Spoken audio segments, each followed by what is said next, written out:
మాకేమన్నా కాదు, ఇప్పుడు మీకు రెస్పాన్సిబిలిటీ అప్పచెప్పిండు. ఇది ఇప్పుడు మీడియా సార్, ఇగో సార్ దీనికి ఆన్సర్ చెప్పండి సార్. అన్ని డిస్ట్రిక్ట్లలో 30% లాస్ ఆఫ్ క్యాండిడేట్స్ జాబ్స్ ఇచ్చారు. ఇక్కడ ఎందుకు కొత్తగా తెలంగాణలో కరీంనగర్ ఉందా, కరీంనగర్లో తెలంగాణలో ఉందా? అన్ని డిస్ట్రిక్ట్ ఇంతకుముందు సార్ డిఈఓ గారు ఏమన్నారు, నా 9 డిస్ట్రిక్ట్లలో 8 డిస్ట్రిక్ట్లో ఏం జరిగిందో నాకు అవసరం లేదు, నా రూల్స్ నేను ఫాలో అవుతున్నారు. ఈ కొత్తగా 50 మంది ఎక్కడి నుంచి వచ్చారు చెప్పండి సార్. ఈ కొత్తగా 50 ఇప్పుడు కొత్తగా మీరు చెప్పండి సార్, మీరు చెప్పండి సార్. ఇది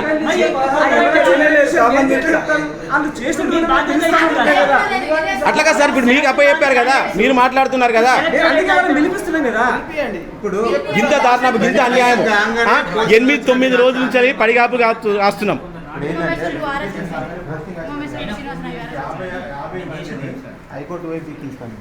చూడండి, మన ఇష్యూ తెలిస్తే పారిపోతున్నారు. అది మా దౌర్జన్యం, మా దౌర్భాగ్యం, అది మా లైఫ్ ఇట్లున్నది.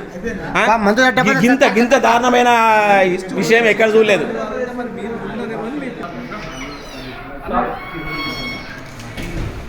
ఈరోజు 2008 కామన్ మెరిట్లో సెలెక్ట్ అయ్యి నష్టపోయేటువంటి బీడ్ అభ్యర్థులం సార్. మేము 16 సంవత్సరాలు కోర్టు చుట్టూ తిరిగంగా మన రేవంత్ అన్న ప్రభుత్వం వచ్చిన తర్వాత మాకు కామన్ మెరిట్లో అప్పుడు 100% సెలెక్ట్ అయ్యి సర్టిఫికేట్ వెరిఫికేషన్ పూర్తయిన తర్వాత మాకు నష్టపోయేటువంటి అభ్యర్థులందరికీ కూడా కాంట్రాక్ట్ పద్ధతిలో ఉద్యోగాలు ఇస్తామని ప్రకటించారు. కానీ కరీంనగర్ డిస్టిక్లో డిఓ ప్రకటించినటువంటి మెరిట్ లిస్టులో మా పేర్లు తొలగించబడి కొత్తగా 16 మంది ఎక్కడ సార్ సెలక్షన్ లిస్టులో లేనటువంటి వాళ్ళు అనర్హుల పేర్లను తీసుకొచ్చి పెట్టడం జరిగింది.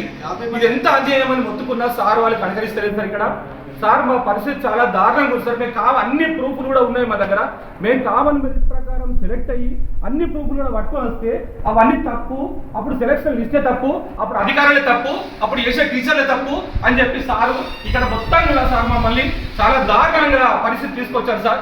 ఇప్పుడు మా జీవితాల సమస్య లేదు సార్. మాకు చావు ఒకటి శరీరం సరిగా ఏది కాదు. ఇప్పుడు కొత్తగా మీరు చెప్పారు 50 మంది, ఇప్పుడు డిఓ గారు చెప్పారు 50 మంది కొత్త పేర్లు ఎట్లా వచ్చినాయి వచ్చారో మాకు సమాధానం చెప్పాలి సార్. అసలు వీళ్ళ దగ్గర 2010 కు సంబంధించిన ఒక్క మెరిట్ లిస్ట్ కూడా లేదు సార్.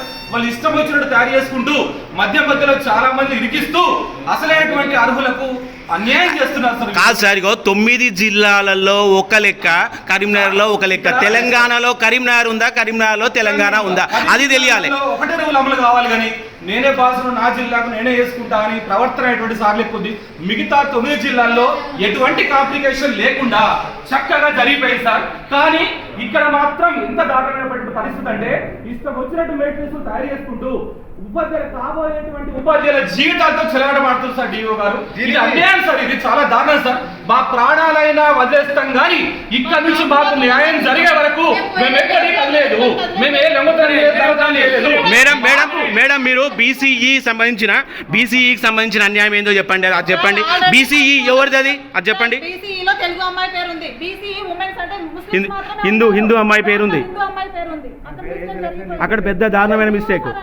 కామన్ మెరిట్ లో అప్పుడు 50 మెంబర్స్ మిస్ అయ్యారంట. అప్పుడు మెంబర్స్ ని ఈసారి వెతికి ఇప్పుడు కొత్త లిస్ట్ పెడుతున్నారంట. అంటే అప్పుడు 50 మెంబర్స్ మిస్ అయ్యారన్నట్టు. అప్పుడు జాబ్ చేస్తున్న వాళ్ళందరూ రాకే. ఇంకొకటి ఇక్కడ గిరిజన వ్యక్తులు మాట్లాడతారు, గిరిజన అభ్యర్థులు మాట్లాడతారు. వీళ్ళకి జరిగిన అన్యాయం చూడండి సార్. నా పేరు తిరుపతి నాయక్ సార్, కైమార్ జిల్లా.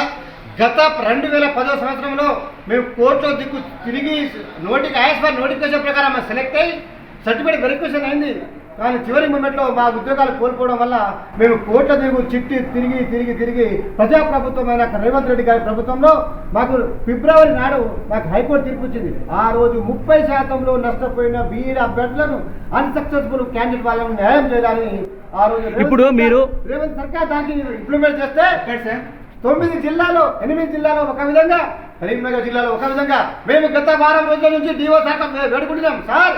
అన్ని రాజకీయ పార్టీలను, అన్ని అధికారులను సార్కి పెట్టాం సార్. తెలంగాణలో కరీంనగర్లో 13 మంది మేము మిగిలిపోయినాం సార్. 13 మంది తీసుకోండి సార్. మిగతా జిల్లాలో మిగిలిపోయిన వాళ్ళను డిఓ గారు డైరెక్ట్గా తీసుకొని మీ యొక్క ఫైల్ రివైజ్ చేసుకొని కమిషనర్ గారి దగ్గర మేము నేను ఒక ప్రశ్న అడుగుతాను, మీకు ఒక ప్రశ్న అడుగుతాను ఒకటి. మీరు ఇన్ని రోజుల నుంచి ఇప్పుడు డిఎస్సి 2010లో సెలెక్ట్ అయ్యారు, అప్పటి నుండి ఇప్పటి వరకు మీరు ఏ జాబ్ చేశారు, మీరు ఎంత కష్టం అనుభవిస్తున్నారు? ఒక బిఎడ్ పాస్ అయ్యి డిఎస్సి ఉద్యోగంలో సెలెక్ట్ అయ్యి ఇన్ని రోజులు ఇప్పటి వరకు మీరు ఏ ఉద్యోగం చేస్తున్నారు చెప్పండి సార్. ఎందుకు మనము బిఎడ్ ఇంత క్వాలిఫై అయిన వాళ్ళము ఇట్లాంటి దారుణమైన పరిస్థితి చెప్పండి సార్. మీరు హై ఎడ్యుకేషన్ చదివి అన్ని క్వాలిఫై అయ్యి 2008 సంవత్సరంలో క్వాలిఫై అయిన వ్యక్తులు మీరు సార్. చాలి జీవితంతో కేవలం ప్రైవేట్ స్కూళ్ళలో చేస్తూ చాలా దుర్భరమైన జీవితం దాన్ని చేసుకుంటూ ఆ పైసలు సరిపోక వ్యవసాయం చేసుకుంటూ రాత్రి పగలు ట్యూషన్ చెప్పుకుంటూ మేము బతుకుతున్నాం సార్. కానీ ఏ జిల్లాలో లేనివంటి కొత్త పద్ధతి మన డిఓ కైమర్ జిల్లా గారు చేస్తున్నారు. కొత్త డిఎస్సీ కొత్త రోస్టర్ తయారు చేయడానికి పాత రోస్టర్ ప్రకారం ఉద్యోగాలు ఇవ్వాలి, కొత్త రోస్టర్ ప్రకారం కొత్త ఉద్యోగాలు ఇవ్వడం ఎక్కడ న్యాయం? ఇది ఏ జిల్లాలో లేదు. కానీ గౌరవ ముఖ్యమంత్రి గారు దీనికి స్పందించాలి. మా యొక్క 8 కుటుంబాల జీవితాల్లో వెలుగు నింపాలి. మా ప్రభుత్వానికి మేము సపోర్ట్ చేసినాం, మాకు అన్యాయం గురి కాదు సార్. మా యొక్క జీవితాల్లో వెలుగు నింపాలని మా కైమర్ జిల్లా తరపున నేను వేడుకుంటున్నాను. ఇక్కడ ఓసీ జనరల్ అభ్యర్థి నా పేరు రాజరెడ్డి సార్. నేను 2008 డిఎస్సి రాసి 100%లో సెలెక్ట్ అయినా సార్. అది ఫలితా రోజు కూడా పేపర్లో మా నెంబర్ చూసుకొని మురిసిపోయినాం. తర్వాత దాని ప్రకారం బేస్ చేసుకొని కామన్ మెరిట్ లిస్ట్ కూడా మన గవర్నమెంట్ రిలీజ్ చేయడం జరిగింది.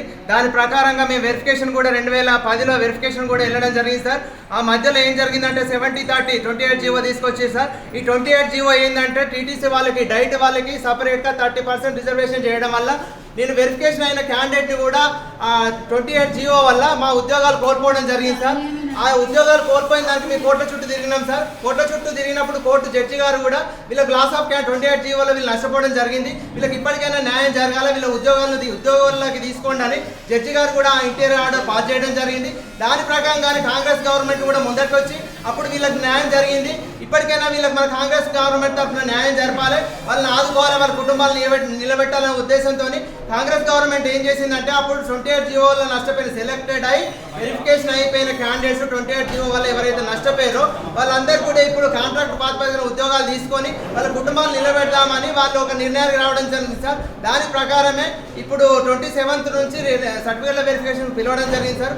ప్రతి డిస్టిక్లో కూడా అప్పుడైతే ఏ 100% కామన్ మెరిట్లో ఉన్నామో మేము ఆ పేర్లను చూసుకొని వాళ్ళ హాల్ టికెట్ నెంబరు వాళ్ళు కామన్ మెరిట్లో ఉన్నారా లేదా, అప్పుడు సర్టిఫికేట్ వెరిఫికేషన్ అయిందా లేదా, ఆ ప్రకారంగా మళ్ళీ వీళ్ళ వెరిఫికేషన్ చేసి ఉద్యోగాలకు తీసుకోండి అని ప్రతి జిల్లా డిఓలకు కమిషనర్ గారు డైరెక్షన్ ఇవ్వడం జరిగింది. ప్రొసీడింగ్ కూడా పాస్ చేయడం జరిగింది. వీళ్ళు ఇప్పుడు మేమేమనుకున్నామంటే 27th జోడు మా అటెస్టెడ్ కాపీలు మా ఒరిజినల్ కాపీలు వెరిఫికేషన్ కానీ వచ్చాం సార్. ఇక్కడ చూస్తే లిస్ట్లో పేర్లు లేవు. ఇదేందని అడిగితే వెరిఫికేషన్ చేస్తాం, కరెక్షన్ చేస్తాం, వెరిఫికేషన్ చేస్తాం, మీదే నడుస్తుంది 8 రోజులుగా సార్. పొద్దున 8-9 గంటలకు వస్తే రాత్రి 9 గంటల డిఓ ఆఫీస్ చుట్టూ తిరగడం జరిగింది. ఇప్పుడు లాస్ట్కి ఇవాళ కొత్త లిస్టు రిలీజ్ చేసి సార్ ఇదేంటి సార్ లిస్టు రిలీజ్ చేశారు కదా మా పేర్లు లేవంటే అప్పుడు మిస్సింగ్ జరిగింది, మేము మళ్ళీ రివ్యూ చేసినాము, రివ్యూ చేసి కొత్త లిస్టు తయారు చేసినామని డిఓ సార్ గారు చెప్పడం జరుగుతుంది. కొత్త లిస్టులో మళ్ళీ 100% తయారు చేయాలి సార్. నష్టపోయిన 30% ఆ లిస్టులో మాకు పేర్లు చూపించాలి సార్. ఆ లిస్ట్ అనేది రాంగ్ అని మాకు అర్థమైపోయింది. మొత్తం ఎలిజిబిలిటీ క్యాండిడేట్స్ తీసేసి అన్ఎలిజిబిలిటీ క్యాండిడేట్స్ని ఇంప్లిమెంట్ చేయడం జరిగింది. మేము తీవ్రంగా నష్టపోయినా, మేము భరించలేకపోతున్నాం ఈ బాధని. ఇది ఏ డిస్ట్రిక్ట్లలో కూడా జరగలేదు సార్. ప్రతి డిస్ట్రిక్ట్లో కూడా అప్పుడు మన కమిషనర్ గారు కానీ గవర్నమెంట్ కానీ ఏదైతే పాస్ చేసిందో ఆ ప్రొసీడింగ్ ఆర్డర్ ప్రకారం కామన్ మెరిట్ ప్రకారం సర్టిఫికేట్ వెరిఫికేషన్ అయిన వాళ్ళకి ప్రతి ఒక్కరికి ఉద్యోగం ఇవ్వడానికి ప్రతి